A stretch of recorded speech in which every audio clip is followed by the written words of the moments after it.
Trump tariff का तोड़ निकालने के लिए भारत EU I-7 FTA समेत कई मुद्दों पर बन गया खास प्लान। भारत और यूरोपीय संघ EU के बीच मुक्त व्यापार समझौते को लेकर बातचीत तेज हो गई है। 8 सितंबर से नई दिल्ली में 13वें दौर की वार्ता शुरू हुई, जिसमें गैर टैरिफ रुकावटें और बाजार पहुंच जैसे मुद्दों पर ध्यान दिया जाएगा। दोनों पक्ष इस साल के अंत तक समझौते को अंतिम रूप देने का लक्ष्य बना रहे हैं। भारत और यूरोपीय संघ के बीच मुक्त व्यापार समझौते की बातचीत अब रफ्तार पकड़ रही है। नई दिल्ली में 8 सितंबर से शुरू होने वाली 13वीं दौर की वार्ता में दोनों पक्ष गंभीर मसलों पर ध्यान देंगे। गैर टैरिफ रुकावटें, बाजार में पहुंच और सरकारी खरीद जैसे मुद्दे इस बार चर्चा का केंद्र होंगे। दोनों पक्षों का मकसद इस साल के अंत तक इस समझौते को अंतिम रूप देना है, ताकि वैश्विक व्यापार में नई मिसाल कायम हो सके। ये समझौता न सिर्फ व्यापार को बढ़ावा देगा, बल्कि दोनों के बीच रणनीतिक रिश्तों को भी मजबूत करेगा।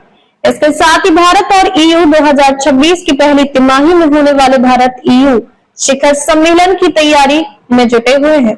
इस सम्मेलन में कई अहम फैसले और घोषणाएं होने की उम्मीद है। दोनों पक्षों के बीच नई दिल्ली और ब्रसेल्स में कई मुलाकातें तय हैं, जो इस समझौते को और मजबूती देंगी। खासतौर पर अमेरिका की टैरिफ नीतियों से पैदा हुई उथल-पुथल ने इस समझौते को और अहम बना दिया है। 13वीं और 14वीं दौर की बातचीत में तकनीकी रुकावटें, सैनिटरी और फाइटो सैनिटरी मसले, बाजार में पहुंच, मूल नियम और सरकारी खरीद जैसे अहम मुद्दों पर जोर होगा। अब तक 23 में से 11 अध्यायों पर सहमति बन चुकी है, जिनमें बौद्धिक संपदा, सीमा शुल्क, डिजिटल व्यापार और धोखाधड़ी रोधी उपाय शामिल है।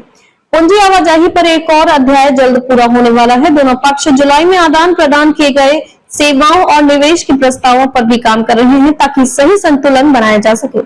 भारत ने चावल, चीनी और डेयरी जैसे संवेदनशील उत्पादों को समझौते से बाहर रखा है, जबकि EU ऑटोमोबाइल और रेफ्रिजरेटर्स के लिए बाजार में पहुंच जाता है। इसके अलावा अमेरिका की ओर से झींगा जैसे समुद्री उत्पादों पर टैरिफ दोगुना करने के बाद EU भारत के क्वालचर निर्यात को बढ़ावा देने पर विचार कर रहा है। पिछले साल भारत ने अमेरिका को $2.8 अरब के झींगे निर्यात किए थे। रणनीतिक साझेदारी के लिए भारत EU की नई राह। भारत और EU के बीच सिर्फ व्यापार ही नहीं, बल्कि रणनीतिक सहयोग भी गहरा हो रहा है। 17 सितंबर को EU की विदेश और सुरक्षा नीति प्रमुख काजा कैलाश भारत के साथ नई रणनीतिक योजना पेश करेगी। इसे साल के अंत तक यूरोपीय परिषद की मंजूरी मिलने की उम्मीद है, जो 2026 के शिखर सम्मेलन में लागू होगी। इसके अलावा आतंकवाद रोधी सहयोग और Bharat EU trade and technology council TTC की बैठकें भी रिश्तों को नई दिशा देंगी।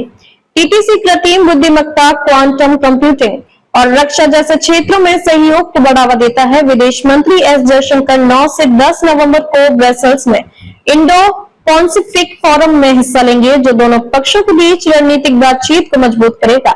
EU के व्यापार आयुक्त मारोस सेफकोविक और कृषि आयुक्त क्रिस्टोफ ह्यूनस भी नई दिल्ली में केंद्रीय मंत्री पीयूष गोयल से मुलाकात करेंगे, ताकि वार्ता को राजनीतिक गति मिले। क्यों जरूरी है यह समझौता?